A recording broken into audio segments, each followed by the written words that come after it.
In the spring of 2003, I graduated high school and had a scholarship lined up at a nearby community college. I decided to get a summer job in order to make some extra money before I started my freshman year that fall. As it happened, a friend of my dad's worked as a caretaker at a local cemetery, but was taking a couple of months off in order to recuperate from some back surgery that he had scheduled soon. Duke, my dad's friend, told me his son Brian, who was about my age, had already volunteered to fill in as the temporary daytime caretaker, but if I was interested, he had another job I might be interested in. I asked him what it was and he told me. A night watchman. Apparently, there had been several other cemeteries in the area that had been vandalized recently, probably the work of teenagers, and Duke needed someone to guard the cemetery between 8 p.m., when it closed to the public for the day, and 5 a.m., when his son Brian would show up for the job. Duke told me it wasn't an official county position, but he was willing to pay me out of his own pocket to do it. I was a little hesitant at first to accept the job. I'm not someone who scares very easily, but the thought of being alone in a deserted cemetery at night for 9 hours, it did kind of give me the creeps. But I didn't really have anything else lined up for me that summer, and it sounded like it would beat flipping burgers at McDonald's anyway, so I shrugged and said, sure, why not? The cemetery where I would be working was on the outskirts of the town where I lived, out in the country, surrounded by wide open farmland on 3 sides. The back of the cemetery ended at the edge of a small wooded area. It was pretty big and sprawling, maybe 6 acres, and was one of the oldest cemeteries in the area, with graves dating back to the early 1800s. I drove out there one bright, warm late afternoon in early June for my first shift, and I was greeted by Duke, who was waiting for me near the entrance.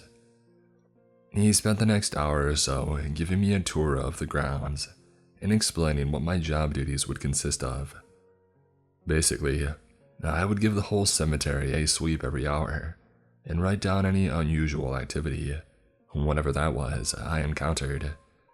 And if I found anyone trespassing, I shouldn't confront them. I should just call the police instead. He took me into a small shed off to one side near the front. The place was crammed with tools and gardening equipment.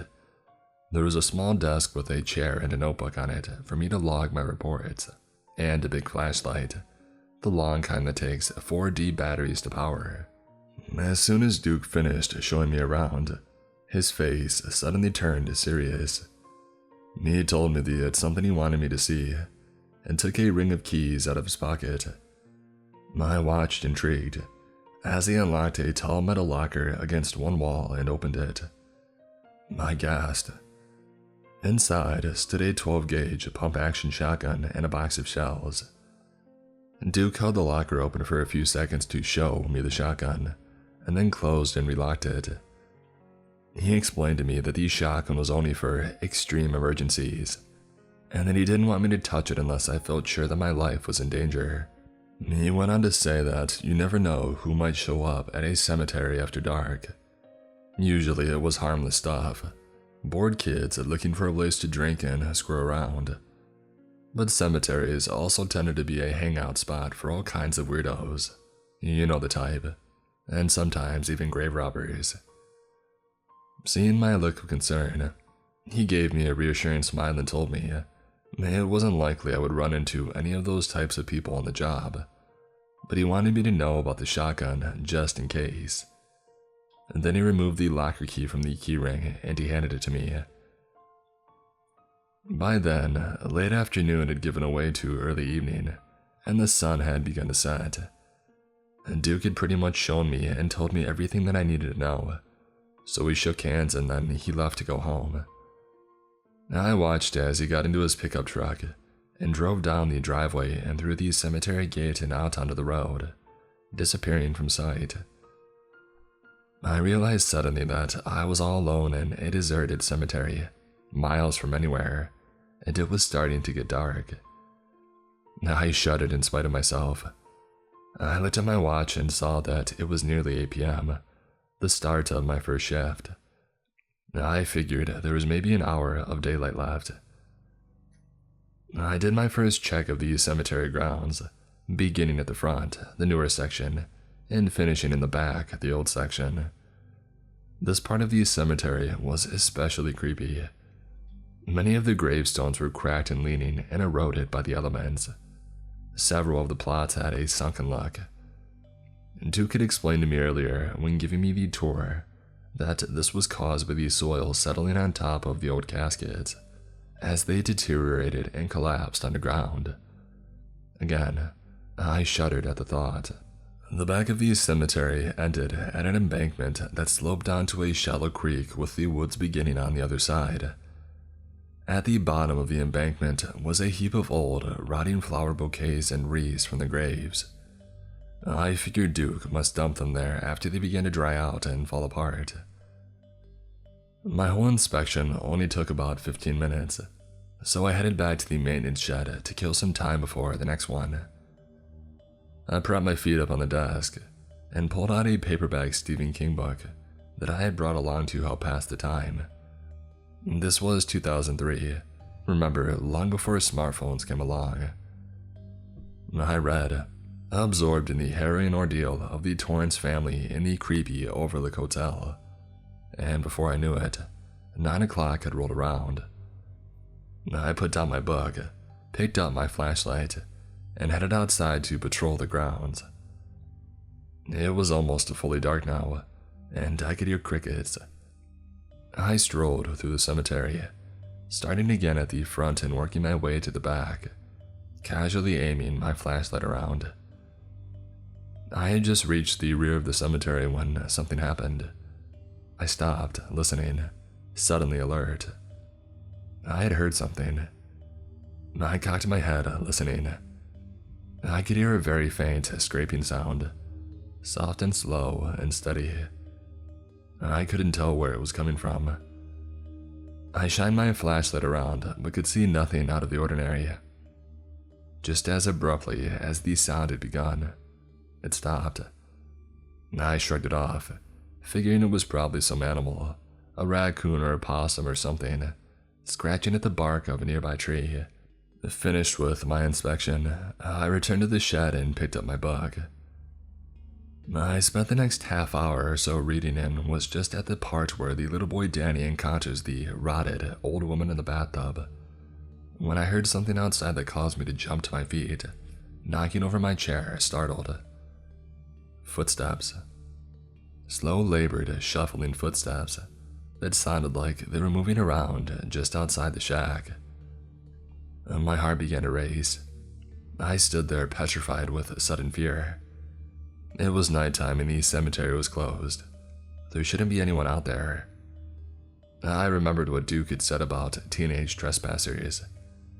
I waited, hardly daring to even breathe, my pulse racing, listening. The footsteps seemed to circle around the shack 2 or 3 times, and then gradually faded off into the distance. Silence resumed. I waited there for several minutes, too scared to investigate. I glanced at the locker with the shotgun inside of it, but remembered Duke telling me not to touch it unless I was in danger. It was probably just some local kids who came to have an underage drinking party, or a couple teens looking for a place to make out. Except the cemetery was 5 miles out of town, and I hadn't heard any cars pull up outside. I stood there for the better part of 5 minutes, scared and indecisive. Finally, I told myself that I was being chicken crap and I needed to man up. Protecting the cemetery from trespassers was, after all, my job. It was probably some harmless old drunk or a drifter looking for a place to crash for the night. I summoned my courage, picked up the flashlight, and then opened the shed door and stepped outside. It was fully dark now, and totally pitch black. Thick dark clouds blotted out the moon and stars, and the only illumination came from my flashlight. Cautiously, I began a sweep of the cemetery. There was no sign of any intruder, and nothing looked out of place. But I could somehow still sense that something was wrong. Different. It took a couple minutes for me to place it. It was quiet. Too quiet. Dead quiet. The crickets had stopped chirping. An unnatural hush had fallen over the cemetery like a blanket. The only sound was my breathing. Besides that, it was as silent as well. Silent as a grave. I felt like I was being watched. I had read that cliched expression in 1,000 bad horror stories and never believed it before then. But at that moment, alone in the dark in the middle of the night, in that unnaturally silent cemetery, I did. It seemed like I could sense a dozen sets of predatory eyes boring into me, observing my every move. So strong, it was almost a physical sensation. I was scared out of my mind. I stopped in my tracks abruptly, tensing, cocking my head. I had heard something. What was it? I listened. Faintly, I could hear that same soft, persistent scraping sound from before. I looked around, trying to pinpoint its location and source. It seemed to be coming from directly ahead of me and to my right. I cautiously moved on, tracking the sound, which seemed to get slightly louder the closer that I got. I was in the newer section of the cemetery, the part still in use. I stopped in front of a new grave where the sound seemed to be at its loudest. I trained my flashlight upon the marble headstone. It belonged to an elderly woman who had died only a couple weeks before. The mound of soil in front of the headstone was still brown and bare of grass from her recent burial. I listened and realized the sound was coming from below the ground, below the grave. I felt a chill as cold as ice water rise from the pit of my stomach up to my heart. I tried convincing myself it was probably just a gopher or some other subterranean animal burrowing through the earth. And then something happened. I felt a tremor and heard the rumble of falling soil. Earthquake, I thought for a split second, but it only seemed to be coming from the fresh grave before me. Nowhere else. Then the rectangle of bare, mounded earth collapsed inward, almost in slow motion, looking like the roof of an elevator car descending its shaft. It happened in no more than 5 seconds. I stood there, transfixed in shock, before a gaping black hole that only seconds before had been a full grave. It took a few moments for my brain to process what I had just witnessed. My mind was freaking out, screaming at me to run, but my body didn't listen. As scared as I was, some part of me was also curious. Some part of me had to see. Seemingly not of their own accord, my feet stepped to the edge of the sunken grave and I shined my flashlight down. The beam centered on a casket lying askew at the bottom of a pit that was at least 15 feet deep, much deeper than a grave, more like a mine shaft, with drifts of dirt all around it. And as I watched, the casket was moving, scooting along the bottom of the shaft inch by inch, scraping through the dirt. I moved the beam of my flashlight to the other end of the casket, and what I saw is something that still haunts my dreams to this day. There was a gaping black hole, the entrance of a tunnel in the side of the pit, and a pair of thin, gray arms with unnaturally long fingers, and long black, claw-like fingernails were protruding from this hole, clutching the foot of the casket, dragging it into the tunnel a little at a time. That's when I turned and ran back to the shed, panting in terror. I reached in my pocket for my phone to call the police, but it wasn't there. I must have left it out on the desk in the shed. I reached the shed, went through the door, and froze. The inside of the shed was in shambles. Everything had been trashed. Tools were scattered across the floor. The desk and chair had been turned over. My paperback had been torn to shreds, and my cell phone had been smashed to pieces. Someone had been in the shed while I had been outside, or something. I stood there, taking in the destruction, and then I heard a sound coming from behind me, the same shuffling footsteps that I had heard before. I spun around. I seemed to regress in age in a matter of a few seconds, reduced to the surreal, almost wondrous state of terror of a child in the grip of a nightmare. A figure stood in front of the doorway only a few feet outside the shed. It was cast in shadow, only a silhouette, but I could see it was tall and thin, with unnaturally long, skinny arms that hung down nearly to its feet. Its eyes were red. I could see them glinting in the dark like embers. They were staring right at me. We stood there for what felt like eternity, regarding each other, and then the shadowy figure took a step towards the door. I darted forward, slammed the door, and turned the lock. There was an unnaturally high-pitched, chittering screech from outside, a sound more animal-like than human.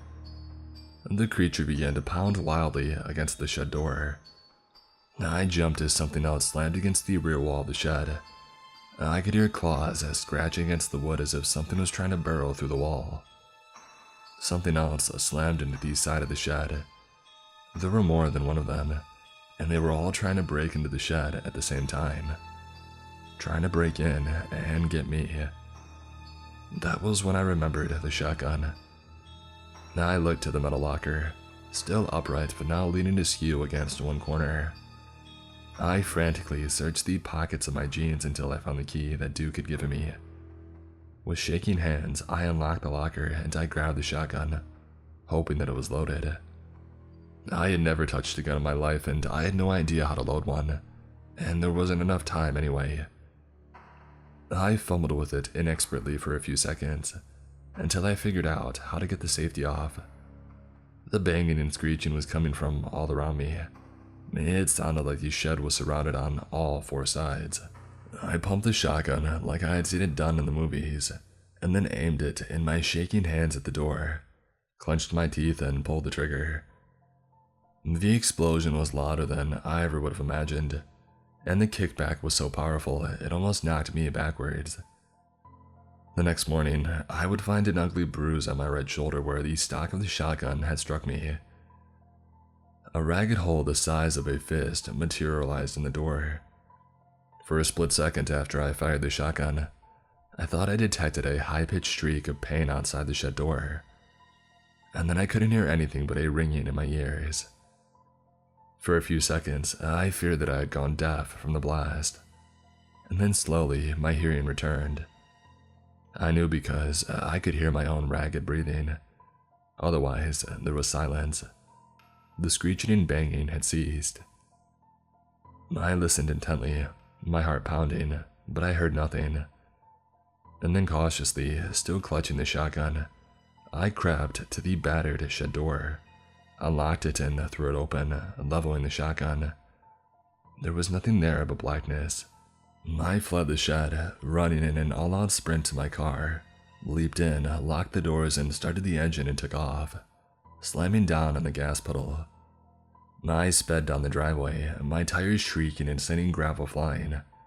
I shot through the gate and then turned out onto the highway back to town. But just before I drove through the gate, I saw, or thought I saw, one last thing in my rearview mirror. Several pairs of glowing red eyes in the darkness behind my car. My phone had been destroyed, so I drove to the sheriff's office when I reached town and told them that I had been attacked by grave robbers. I was scared and badly shaken, but still possessed enough sense to know that they wouldn't believe me if I told them what I had really encountered in the cemetery. After I gave my statement, they called my parents who came and picked me up since I was still pretty rattled. My mom drove me home in the car while my dad followed behind us in mine. I went straight to my room after we got back and fell into bed, but it was several hours before I managed to fall asleep. The state police came by the next day to ask me some questions, and I told them the same story that I had told the sheriff and his deputy. I had been doing my hourly inspections of the grounds, and surprised a couple of grave robbers who had chased me back to the shed, and tried breaking in before I had scared them away with the shotgun that Duke had showed me. I hadn't gotten a good look at their faces, and couldn't even tell exactly how many there had been. The police didn't seem very satisfied with my answers, and they looked suspicious. I think they could sense that I was holding something back, but they didn't press the matter and laughed soon after. A couple days later, Duke stopped by the house to see how I was doing. I told him that I was okay, but after my experience, I probably wouldn't be coming back to work. He seemed to understand and was apologetic about what had happened. He paid me $60 in cash for my single disastrous shift as a cemetery watchman. I noticed that something else seemed to be bothering him. He had a troubled frown on his face and seemed disturbed, maybe even a little scared. I asked him how the police investigation at the cemetery was going. There had been a brief story about it on the local TV news, and if they had found any clues. But he just shrugged and said that so far, there wasn't much to go on. Somehow I could sense that he was lying. His answer seemed evasive, and I got the feeling he knew more than he was letting on.